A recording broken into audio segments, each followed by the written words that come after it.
Hello, merry meet. It's Lindenherz. Yeah, today I will share with you the my butter recipe, or basically how to make butter.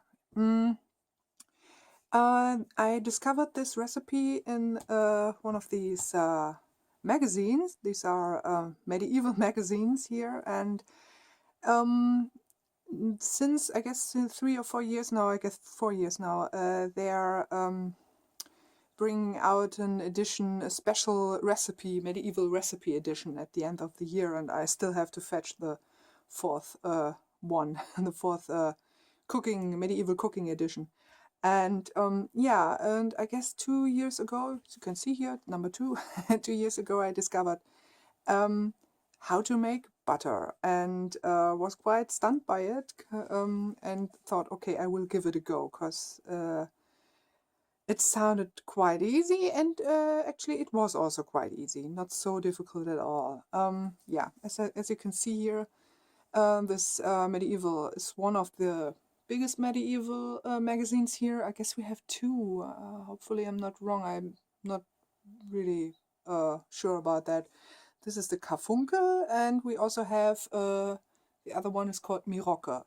And yeah, most of the time I buy those, not so often, but especially when it's about cooking and also herbalism and so on, I'm quite intrigued by it. And yeah, as you can see here, those are the three I'm having here, and this is the one where the butter recipe is. And it's called, the cooking editions are called Allerlei Tafelei, which means basically something like a lot of dishes.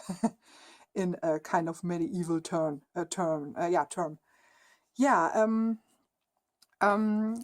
I will share it with you. I share with you a bit of this is also quite interesting here. This is an so-called histotainment park in south of Germany, and they are really building a real village there. And yeah, if ordinary people with special skills are interested in building up a medieval kind of village, you can join them there. This is quite interesting, and they also do solstice festivals and so on. This would be so much fun to visit, but it's so much down south of Germany. Maybe you can travel per bus. It's maybe a bit cheaper than with a car. Yeah, and here you can see where they also telling you about the sources of the recipe, the origins, and so on. Sometimes you have these kind of medieval pictures here, quite a lot of them. And then they are going with kind of, this is Hagebuttensuppe, rosehip soup. I tried these. You have to be careful, because you have to put a lot of honey in there, because otherwise it's quite sour. But it's worth it. You can do it with dried rose hips and with apples and water and so on. It's quite interesting. This is something I have to try, yet to try. Beer and bread soup and flat bread from the pan. And some things that came from Roman traditions. This is kind of an offering cake, actually, made of feta cheese or hard cheese, and with flour and with egg and olive oil. And you also put bay leaves in it. These are honey buns or rolls, pumpkin soup. Yeah, something with some soups and so on. A lot of meat based, actually, which is sometimes quite funny, especially in the medieval times, because meat was not the kind of food an ordinary man was able to afford. This is maybe not maybe, this is for sure the meal of the upper class, not of the poor people or the ordinary people. At least not as often as they are, uh, trying to suggest, especially on medieval markets, because on medieval markets there's a lot of flesh, a lot of meat, and a lot of things meat based there. There are also a bit of vegan and vegetarian booths and stands, and yeah, really tasty, I have to say. Because one time I had something uh, with the meat, and this was so sorry. This was so disgusting because it was basically more than just fat on a stick, and it was. At the moment, I'm eating meat again, here and there sometimes, and it's quite okay. And I really go with my intuition now when I'm feeling for it and when I don't feel for it. And I really, every time I give thanks when I'm eating meat, thanks to the animal. So let's see where we have there we have it, the butter recipe. This is basically quite easy. This is also quite interesting for fresh cheese and soft cheese, but this didn't work out for me at that point of time. I still have to get something to put in there to make it work better. But the butter recipe, let's see. It's quite an easy one. I will share the recipe or how to make it in a kind of a slideshow because it was a bit difficult to film this all in this tiny kitchen. I still have to figure out how to do this. I will also do this, I think, with my how to bake quite an easy bread recipe. I will do this also in pictures because it's quite easier at the moment. Yeah, but this one here. What you need for this. You will see it also in the pictures, but I can share it with you now, and I will put it also in the description box below. So you need basically for this one 200 milliliters of cream, and the more fat this cream has, the better it is. They are telling here about 30%, but sometimes they also have more. Maybe also you can get double cream or something like that. But the very important thing with this cream is that it don't contains preservatives. Normally, the one preservatives which which makes butter making impossible is, I guess it's called also in English, carrageen. I will put it in here if this is the wrong English term for it. You have to look for that. So try for organic cream, I guess. I don't know how it is in on the English and American markets. What kind of things you can get and where and so on. We have some organic brands where you can get those kind of you can get cream without preservatives. So this preservatives is a no-go if you want to make butter. So yeah, without carrageen. And you also need, and this is a term I have to put in now because at the moment I'm totally lacking the word for it. I should have looked that up. It's 50 milliliters of what we call in German Dickmilch. And I will put in the word now. Yeah, and the other thing you need basically is a jar, a big jar maybe. You will see mine in the video, and not in the video, in the photos. And I will also share, of course, in the video how to mix this stuff together. And they are suggesting here you can also put in some little, yeah, I don't know, Murmeln, some tiny things to put in to help you mixing everything up, but I never needed those. So you don't need to put in these kind of yeah, Murmeln. They suggesting a Murmeln from glass or wood or something like that. No, you don't need it really. This is yeah, basically everything you need. And I will share with you now some of the pictures. And I will be back with a little bit of filming when I will share with you how to mix it, basically how everything will look. And I guess I will put in some pictures at the end how I will clean the butter or wash the butter. Because when you're mixing, or when you mixed the stuff up in the jar, when you shaked it, and after a while you see that there are some the solid stuff is forming slowly. and everything which is left there is fluid, which is the buttermilk. And this buttermilk you capture because it's so delicious.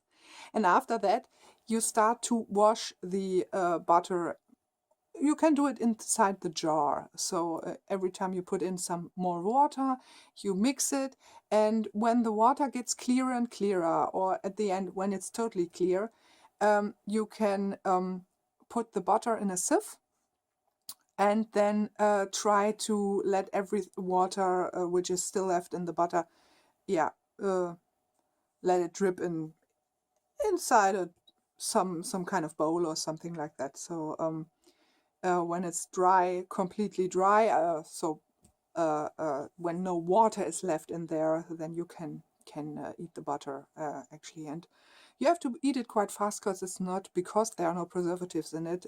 It doesn't last long, so but it's so tasty and it's worth it. And you can do all sorts amount of butter, smaller batches or bigger batches. And I guess this is for a smaller one. But I guess I put in I start to talk German again. Sorry. Nowadays I'm doing this stuff quite intuitively, and most of the time I get more butter out of this. So no more ramble. Let's go start with the pictures.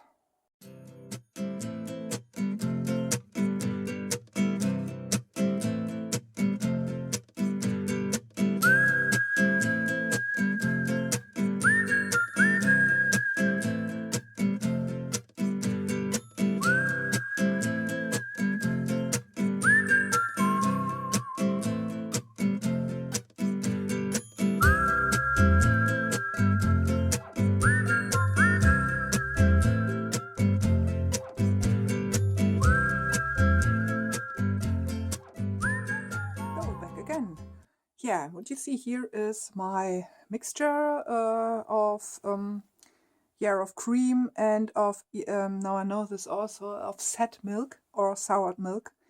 This is the thing you add, and I already shaked it a bit. I guess I put it in also in the little slideshow. That you have to leave this mixture in this jar for, I guess, overnight. Sometimes it's also okay to do it longer, maybe at least 12 hours or so you can do it the night before you want to serve it. So, and then what you're basically doing is shaking it up. And yeah, and this will take some time, so we will see us again in a couple of minutes. Oh, so back again. That was quite exhausting. Yeah, remember not to put too much in some kind of those jars. When you have this, you can, remember that only fill it until here with the stuff. So the glass must be quite big for the amount of stuff you put in, because it has to have some room to get mixed. And as you can see, after a while, this took really some effort. We had to remove some of the stuff and put it in another jar. And after a while you see that the things inside are clearing out, or it gets clearer, so you can see the yellow butter in this. So at the beginning it was all white, as you saw in the video. The glass inside was all white with the cream mix, and and after some while you can hear I'm quite exhausted. Yeah, cause I filled in too much. So this is kind of a reminder: not always go with your intuition. A bit of measurement can also help. Yeah, and but this exercise will certainly put some muscles on your arms. And this is quite fun. It's even more fun when you do it with kids, so you can do it, you can do your part, then the others can do their parts, and there's a lot of fun. And at the end you have creamy butter, and you also have the buttermilk in it. So what I said is this, you can capture the buttermilk. It's so delicious. It's even more delicious than bought buttermilk. And yeah, and then you start to wash your butter inside this jar. And until the water is really clean or clear or almost clear. Then you can put it in a sieve. I will try to make photos and put it in this, or I will attach it on this little clip. I'm quite blank at the moment, and yeah, a lot of bloopers in this. Speaking bloopers or language bloopers. So yeah, I will now capture the rest and will share it with you. Tastes already good. And we'll share with you some of the pictures how I did the rest. And yeah, I hope you enjoyed this and give it a go, because this is really something you can give a try, and it's certainly really an interesting thing to make it by yourself. And you can also do, in this recipe I shared with you, you can also leave out the set milk or the soured milk, but then you will get a sweet butter. This is more the kind of soury kind of butter you get everywhere, or normally is quite more used. In